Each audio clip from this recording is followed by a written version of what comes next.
কারা কারা তাদেরকে জানান দিল যে কোনোভাবে সংবিধান বাতিল করতেই হবে, পুরনো বন্দোবস্ত চলবেই না, সংবিধান বাতিল না করা পর্যন্ত কেন্দ্রীয় শহীদ মিনার ছাড়বো না, এমন কোনো বড় বড় কথা ছোট ছোট মুখে উচ্চারণ করা যাবে না, সেই বিষয়টি কিন্তু ভেবে দেখবার আছে। ৩রা আগস্ট এই সকলকে খেপিয়ে তোলা এবং সাধারণ মানুষের ভেতরে ভীষণ বিরক্তি সৃষ্টি করা এনসিপি জাতীয় নাগরিক পার্টি কেন্দ্রীয় শহীদ মিনারে লোক জমাতে পারে কিনা?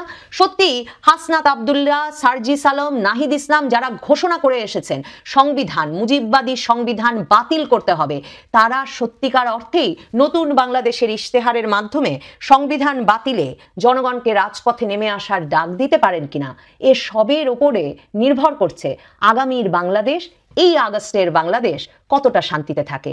আর নাহিদ ইসলামদের এই সভা অল্প কিছু লোকের সমাবেশ ঘটিয়ে অস্পষ্ট কিছু কথামালায় শেষ হয়, তবে বুঝতে হবে নাহিদ ইসলামদের দিন, জাতীয় নাগরিক পার্টির দিন, এনসিপির দিন সত্যি 1 বছরের মাথায় একদম ফুরিয়ে এসেছে।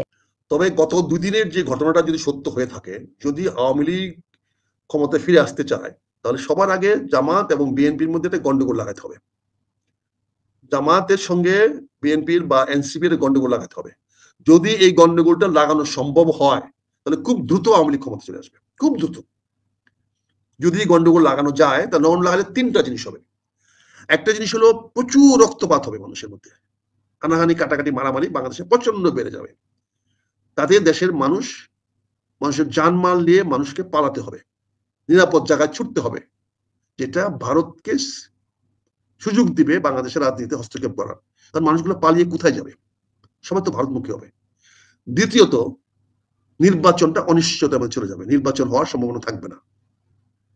এই নির্বাচন যখন অনুষ্ঠিত হয়ে যাবে, এই নির্বাচন হওয়াটা যখন মানুষ বুঝে যাবে এই সরকার নির্বাচন দিবে না, তখন সকল মানুষের রোষ, ক্রোধ, ক্ষোভ, এই অশান্তির জন্য, এই হানাহানি, কাটাকাটি, মারামারির জন্য এই সরকারের উপর পতিত হবে। তখন এই সরকারের উপরে আঘাত আসবে এবং সে আঘাতগুলো 3টা মিলে শেখ হাসিনার পথ, আওয়ামী লীগের ক্ষমতা আসার পথ প্রশস্ত করে দিবে, হাইওয়ে বানিয়ে দিবে।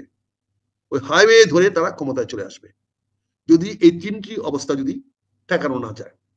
কাজে আমি মনে করি কোনো একটি শক্তি অত্যন্ত সুপরিকল্পিতভাবে বাংলাদেশে এই 3টি ঘটনা ঘটানোর চেষ্টা করতেছে আগামী 6 মাসের মধ্যে। তারা চাচ্ছে বাংলাদেশে একটি ঘটনা ঘটুক, এখানে 2টা বা 3টি দলের মধ্যে হানাহানি, কাটাকাটি, মারামারি লাগুক, এ ওকে মারুক। কারণ আপনি খেয়াল করে দেখেন, তারেক রহমানকে গালি দেওয়ার পরে তারেক রহমান যদি রিয়াক্ট করতেন, তাহলে কি হতো? আজকে কিন্তু সারা বাংলাদেশের রক্তে গঙ্গা বইত। কোন জায়গায় বিএনপি মার খেত, আবার কোন জায়গায় জামাত মার খেত, আবার কোন জায়গায় 2 পক্ষে মারামারি হইয়া 2 পক্ষে আহত নিহত হইতো। কিন্তু তারেক রহমানের ধৈর্যের কারণে, দূরদর্শিতার কারণে তারেক রহমান তার দলকে বন্ধ রেখেছে, চুপ করে রাখছে। এবং আপনারা অপপ্রচার করতেছেন যে সারা বাংলাদেশে বিএনপির বিরুদ্ধে মিছিল হয়েছে, বিএনপির বিরুদ্ধে হয়েছে, আগুন দিচ্ছে, বিএনপি সেটা নীরবে সহ্য করেছে। দ্বিতীয়ত যেটা হবে, হইতে পারতো, সেটা হচ্ছে যে আমি বললাম যে এই মারামারি, হানাহানি, কাটাকাটি করার পরে অনেক মানুষ নিজের নিরাপত্তার জন্য, যেমন আমি আমার নিরাপত্তার জন্য গ্রামে যাব, আমি গ্রামে না থাকতে পারলে আমি আমার লোকজন নিয়ে আমি সীমান্ত অতিক্রম করব। শুধু আমি একা তো না, আপনি করবেন, এমন হাজার হাজার মানুষ সীমান্ত অতিক্রম করবে। তখন সীমান্ত অতিক্রম করলে মানুষগুলো কি হবে? রোহিঙ্গাদের মতো আমরা তো আবার যাব। রোহিঙ্গারা কেন আমাদের দেশে আসছে? মায়ানমার সরকার রোহিঙ্গাদের নিরাপত্তা দিতে পারে না বলেই তো রোহিঙ্গারা বাংলাদেশের সীমানা অতিক্রম করে বাংলাদেশে আসছে। আজকে যদি বাংলাদেশের সরকার আমাকে নিরাপত্তা দিতে না পারে, আমাকে না হত্যা করলো, নিহত হলাম, আমার তো আরো সন্তান, পুত্র, ওরা কি যাবে? ওরা তো জীবন ভয়ে পালাবে। কোন দিকে পালাবে? নিশ্চয়ই বঙ্গোপসাগর দিকে পালাবে না, নিশ্চয় মায়ানমার দিকে পালাবে না, তারা পালাবে সিলেটের দিকে, জকিগঞ্জের দিকে, গারো পাহাড়ের দিকে, রংপুরের দিকে, ভারতের দিকে, পশ্চিমবাংলার দিকে, আসামের দিকে পালাবে। তো ওরা ওখানে গেলে পরে তো তারা ভারতের আশ্রয় নিতে হবে। যদি ভারত দরজা খুলে দেয়, আশ্রয় দেয়, তখন তো মানুষ আরো চলে যাবে। এরকম একটা পরিবেশ যদি সৃষ্টি হয়ে যায়, তখন কি হবে? এইগুলা হওয়ার পরে কি নির্বাচন পরিবেশ থাকবে? নির্বাচন হতে পারবে?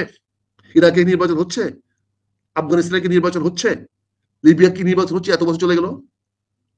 মিশরে কি নির্বাচন হচ্ছে বলেন? সুদানে কি নির্বাচন হয়েছে? সিরিয়াতে কি নির্বাচন হচ্ছে? ফিলিস্তিনে কি নির্বাচন হয়েছে? ইউক্রেনে কি নির্বাচনের মাধ্যমে সমাধান হচ্ছে বা হওয়ার সুযোগ আছে?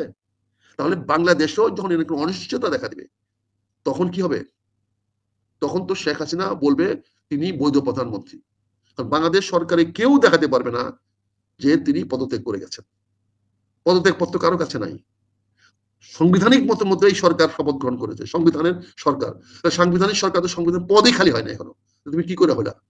এখন যদি ওই প্রধানমন্ত্রীকে যদি মোদী সাহেব যদি তার নির্বাচনী ট্রাম্প কার্ডের জন্য সাহায্য করে, সহযোগিতা করে, তখন কি করবেন আপনি? সে জাতিসংঘের কাছে বলবে। জাতিসংঘে তার কথা আর আমাদের কথার মধ্যে পার্থক্য হবে না? জাতিসংঘে ভারতের জয়শঙ্কর রায়ের কথা আর আমাদের পররাষ্ট্র উপদেষ্টার কথা, আমাদের লোকে মানে না। আমাদের পররাষ্ট্র বক্তব্য আমাদের লোকে মানে না, ওনার সরকারে মানে না। জাতিসংঘে গিয়ে বললে তো বলবে তুমি কার পক্ষে কথা বলতে আসছো? ইউনূস সাহেবের পক্ষে, না বিএনপির পক্ষে, না জামাতের পক্ষে, না অন্য কারো পক্ষে, এনসিপির পক্ষে? কার পক্ষে কথা বলতে আসছো? তোমার সরকার তো ঐক্যমত নাই, তোমার সরকার তো এক এক দলের এক এক অংশের। কার পক্ষে তোমার সে কি জবাব দিবে? আপনার পক্ষে সৌদি আরব আছে, আপনার পক্ষে তুরস্ক আছে, আপনার পক্ষে মালয়েশিয়া আছে। আপনার মালয়েশিয়ার এই প্রধানমন্ত্রী একদিনের সফরে দূরে চলে আসলো, কই এখন মধ্যে 1000 লোক তো নিল না বাংলাদেশ থেকে। আপনারা বলছিলেন বাংলাদেশে প্রচুর লোক নিয়ে যাবে, তো কই লোক তো নিল না কেউ। তো মালয়েশিয়া কোথায় আপনি সাহায্য করলো?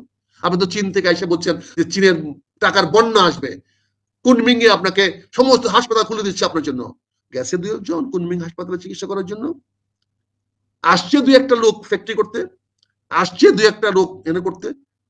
আশিক রহমান একটা সম্ভাবনাময় লোককে আইনা তাকে পচাইয়া দিলেন, ধ্বংস করে দিলেন। এই লোক কদিন পরে মুখ দেখা হবে কেমন? একটা বিনিয়োগ নাই, কিছু নাই বাংলাদেশে। কত ব্রাইট বক্তৃতা দিয়েছেন, এই বক্তৃতার ফলাফল কি? আপনি জাপান থেকে বলে আসলেন, জাপানে লক্ষ লক্ষ লোক যাবে, বক্তৃতা দিলেন। 2 মাস চলে গেল, একজন গেছে? একজনকে পাঠাতে পারছেন জাপানে? তাহলে এই বল কেন করতেছে? তা আপনার প্রতি মানুষের প্রত্যাশা কেন থাকবে? তারপরে যদি ডিসেম্বরে নির্বাচন ঘোষণা না করেন, আপনি কোন বৈধতার বলে থাকবেন? এই পোলাপান আপনাকে বাঁচাবে? পোলাপান সরকার রাখবে? আরে ভাই, সরকার পতন এক জিনিস, সরকার রক্ষা করা এক জিনিস। সরকার রক্ষা করতে গেলে দালাল হয়, আর সরকার পতন করতে গেলে হয় দেশপ্রেমিক। সরকারকে পতন করাইলে হয় দেশপ্রেমিক, বিপ্লবী, আর সরকার রক্ষা করতে গেলে হয় দালাল। আগামীতে যারা ইউনূস সরকার রক্ষা করতে যাবে তারা হবে দালাল, ইউনূস সরকারের দালাল। আর যারা ইউনূস সরকারকে প্রতারিত করতে যাবে তারা হবে আগামী দিনের বিপ্লবী। এই জিনিসটা বুঝতে হবে, এই জিনিসটা খেয়াল করেন, এই জিনিসটা আমলে নেন। শেখ হাসিনার পতন করে যারা বিপ্লবী হয়েছেন তারা যদি ইউনূস সরকারের পক্ষ অবলম্বন করেন তাহলে তারা দালাল হয়ে যেতে পারেন। সময়ে এমন একটা জিনিস, সময়ে একই লোক একই জিনিস, দিনের বেলায় যেটা আলোকিত, সন্ধ্যার পরে সেটা অন্ধকার। জায়গা তো একই, স্থান তো একই, মানুষ তো একই। দিনে দাঁড়িয়েছেন আলোকিত আলোর নিচে, একই জায়গায় দাঁড়িয়ে থেকে 3 ঘন্টা পরে হয়ে যাবেন অন্ধকারে নিমজ্জিত। কাজেই আপনাকে এই জিনিসগুলো বুঝতে হবে, ট্রানজিশন বুঝতে হবে। কাজে এই 3টি অবস্থা যদি ঘটে যায় তাহলে হয়তো 2026 সনেই শেখ হাসিনা আবার ফিরে আসবে, আবার হেলিকপ্টারে করে আসবে, আবার এসে রমনা রেস কোর্সে নামবে। দেখবেন আপনারা হাজার হাজার মানুষ এসে স্বাগতম জানাচ্ছেন।